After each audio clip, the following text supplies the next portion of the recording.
السلام عليكم ورحمة الله وبركاته. أهلا بكم، يا رب تكونوا جميعا بخير. القناة الحالية إن شاء الله هتكون الرياضية بناء على طلباتكم في القناة الأولى، واللي هتكون البداية النهاردة إن شاء الله مع تصنيف المنتخبات العربية لعام 2024 قبل ساعات من بداية كأس آسيا وكأس الأمم الإفريقية، واللي بالتأكيد هتسيب تغييرات مهمة جدا على تصنيف المنتخبات على مستوى العالم، بجانب الأحداث والمواجهات الرياضية المنتظرة في 2024 واللي هتسيب تأثيرها على التصنيف. فهنشوف تصنيف المنتخبات العربية مع بداية عام 2024 عشان نبقى نتابع التغييرات اللي ممكن تحصل خلال الفترة اللي جاية إن شاء الله.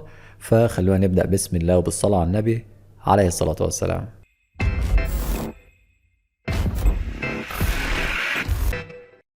بيجي في المركز 22 على مستوى المنتخبات العربية المنتخب الصومالي، واللي بيتواجد حاليا في المركز 198 على مستوى العالم. بينما في المركز 21 عربيا منتخب جيبوتي، واللي حاليا بيتواجد في المركز 192 على مستوى العالم. بينما في المركز 20 عربيا المنتخب اليمني، واللي بيتواجد حاليا في المركز 152 على مستوى العالم. في حين بيجي في المركز 19 عربيا المنتخب الكويتي، واللي بيتواجد حاليا في المركز 136 على مستوى العالم. بينما في المركز 18 عربيا المنتخب السوداني، واللي بيتواجد حاليا في المركز 128 عالميا. في حين في المركز 17 عربيا المنتخب الليبي، واللي بيتواجد حاليا في المركز 120 على مستوى العالم. وبيجي منتخب جزر القمر في المركز 16 عربيا، واللي بفرق مركز واحد عالميا عن المنتخب الليبي بيجي في المركز 119. بينما في المركز ال15 عربيا المنتخب اللبناني، واللي بيتواجد حاليا في المركز 107 على مستوى العالم. بينما في المركز ال14 المنتخب الموريتاني، واللي بيتواجد حاليا في المركز 105 على مستوى العالم. وفي المركز ال13 عربيا المنتخب الفلسطيني، واللي حاليا بيتواجد في المركز 99 على مستوى العالم. في حين بيجي في المركز ال12 عربيا المنتخب السوري، واللي بيتواجد حاليا في المركز 91 على مستوى العالم. في حين انه في المركز ال11 عربيا المنتخب الاردني، واللي بيتواجد حاليا في المركز 87 على مستوى العالم.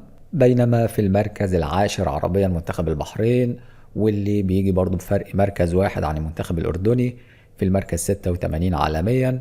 بينما في المركز التاسع عربيا المنتخب العماني، واللي حاليا في المركز 74 على مستوى العالم. في حين في المركز الثامن عربيا منتخب الإمارات، واللي بيجي في المركز 64 على مستوى العالم.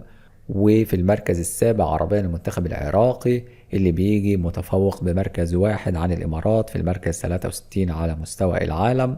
بينما في المركز السادس عربيا المنتخب القطري، اللي بيجي في المركز 58 على مستوى العالم.